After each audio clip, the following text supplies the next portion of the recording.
Saturday will go, Sunday will go, and Monday will come and you'll go back to the class. And like this teacher by name Mrs. Thompson entered the class for the first time. And she had this habit of starting her class by saying, "Love you all." But she knew she was lying because she could not feel that love for one of the students in the class who was very unkept, untidy. And there was nothing in the child that drew attention from Mrs. Thompson. She was little indifferent to the child. She picked him for every negative example and ignored him for all the positive reasons. That year, she had written the progress report for the first quarter. And it was a system in the school that the headmasters have to countersign every progress report. The headmasters called for Mrs. Thompson and told Mrs. Thompson, a progress report should report some progress. It should make a parent feel my child has a future. The way you've written the progress report for Teddy, that is how he was called. The way you've written the progress report for Teddy, parents will give up on Teddy. Mrs. Thompson immediately said, there's nothing I can do. I have nothing positive to write about the child. Immediately, the headmasters asked the administrative staff of the school to trace the old year progress reports of Teddy and send it across to Mrs. Thompson's class. Mrs. Thompson saw the third standard progress report. And it was written, the final remarks, Teddy is the brightest child in the class. She was stunned by what she read. She saw the fourth standard progress report, and progressively all the remarks suggested that Teddy's mother was suffering from terminal cancer. She is not able to give the attention she used to give to Teddy, and it's just beginning to show up on the performance of Teddy. The fifth standard progress report read, Teddy had lost his mother and along with that himself. He desperately needs help, otherwise we will lose this child. By then there were tears in the eyes of Mrs. Thompson. She looked at the principal and said, I know what to do. And she went back to the class. Probably it was a Monday morning. She walked into the class and again from the dais of the class, looked at the class and said, love you all. But she knew she was lying. The love she was feeling for Teddy right now was far, far greater than the rest of the class. She decided that she is going to change her approach. For every positive reason, Teddy's name was called. There was no more a negative reference to the whole thing. The last day of the school came.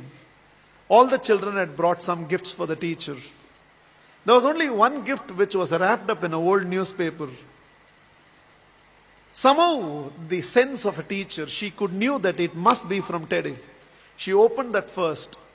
A half-used perfume bottle and a bracelet from which a few stones had already fallen was there. The whole class laughed, knowing it was from Teddy. But without saying anything, Mrs. Thompson just took that half-used perfume bottle, sprayed it on her, wore that bracelet. With a quarter smile, it seems Teddy told, now you're smelling like my mother.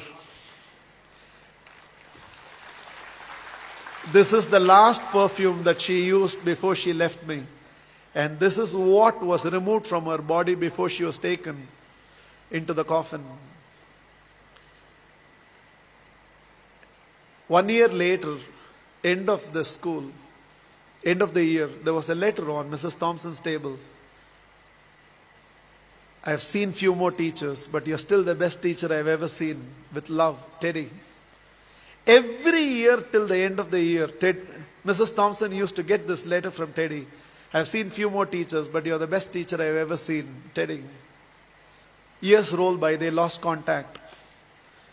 Somewhere an agent traced Mrs. Thompson, who had retired by now, and handed over a letter. And the letter was signed, Dr. Theodore, PhD. Teddy had gone on to become a PhD. And the letter read, I have seen many more people in life, Mrs. Thompson. This is your Teddy. You're still the best teacher I've ever seen. I'm getting married. And I cannot dream of getting married without your presence. Along with that enclosed were to and fro flight tickets. Mrs. Thompson couldn't resist. She no more had the perfume bottle, but she still preserved the bracelet. She wore that and went to the church.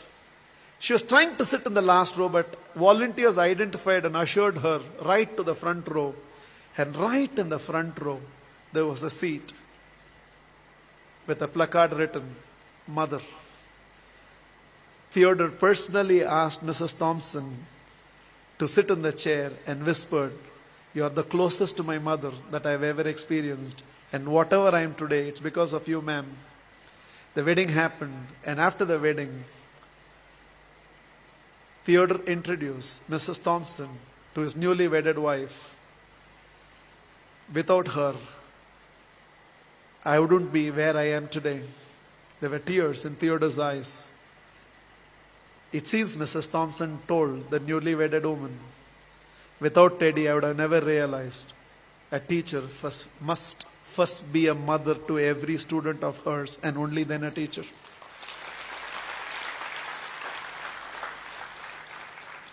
This is just my request to all of you. There is a Teddy sitting in your class. When you go back to your classroom on Monday morning, there is a Teddy in that class, and you can be that Mrs. Thompson. Please, on Monday, don't go back to the institutes as a teacher.